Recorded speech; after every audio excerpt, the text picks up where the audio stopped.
I don't know if you and Chris have seen outside the stadium, but I have seen on some of the television pictures lots of sporting fans with Jokeres shirts, which I just think is fascinating. They've got Luis Suarez up front, who scored 30 goals this season. The reception was interesting in Lisbon as well, wasn't it, for Jokeres, whereby that wouldn't happen with an English club, would it? Let's be honest. Absolutely. As we discussed last week, there was quite a bit of a talk on the eve of the match as how he might receive a hostile reception. And when we were sitting in the stadium the next night, and he was one of the first Arsenal players who came out onto the pitch, and by then there were still, probably hundreds of sporting fans in the stadium who broke out into spontaneous applause. And he genuinely looked somewhat surprised that was the reaction, because he had effectively down tools at the start of this season and hadn't reported for pre-season training. And you're right, I came into King's Cross today for some reason.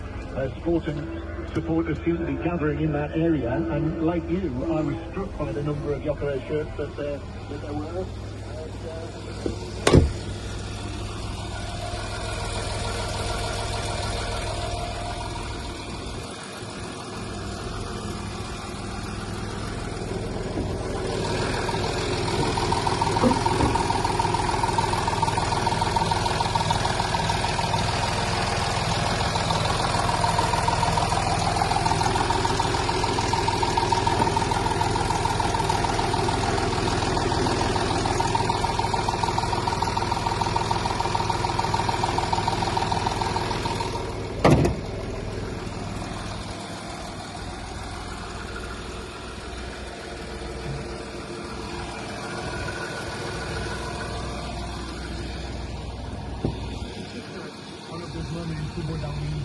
Regularly have, where destiny comes in and you've got this kind of matchup where a player like him just takes you and goes in so quickly after leaving.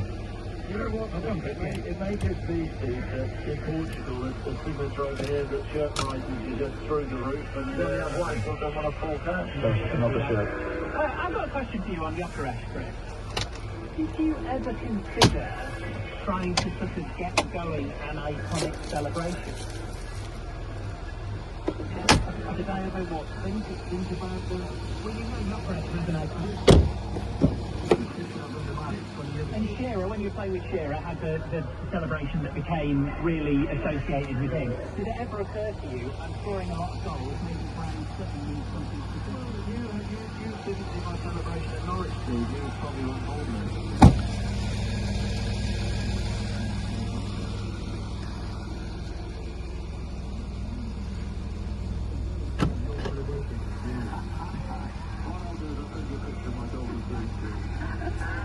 Luis Suarez could certainly have won 30 in 35 games. He was at Almeria playing in the second tier in Spain with a brief spell at Marseille. I mean, that's a hell of a piece of profession, by the way. There's no bad players, really, let's be honest, at this level. There's often bad context.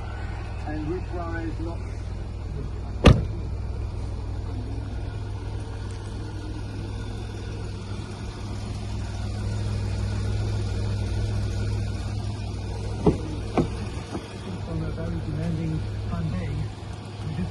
For him, and then you put him in a different environment there, a different league and different style as well, and so then he clicks and then he has those kind of starts. He's a good player. He will be a handful tonight, like we saw in the first leg, because a bit of what we saw with Isak against Saliba and Gabriel with Newcastle last season. He's that kind of striker that is mobile, he's good on the board, can hold up the ball, makes good runs as well, and for Saliba and Gabriel, it's quite difficult to mark, I think, so I think it's a very, very interesting matchup tonight for both of them.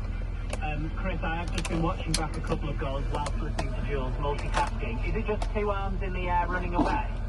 No, that was the early days. That was another one. Right, we'll be back with Chris and John inside the stadium shortly. We've got full commentary in just over 15 minutes' time. Let's talk a bit about Bayern Real Madrid as well. The second leg of their side, Bayern 2-1 up after the first leg, PSG awaiting in the semi-final. And we can speak to the EuroLeague's Raphael Honigstein. Hiya, Raf. You've been from Munich. Oh, how's it feeling there? Does this Bayern team feel ready to be back at the business end of the Champions League? I mean, the fans certainly feel ready. There's such a special atmosphere. You know, it takes something a little bit different for the crowd to get really excited. When Real Madrid come to town and it's the quarterfinals, especially after that first best performance. The locals are really, really on.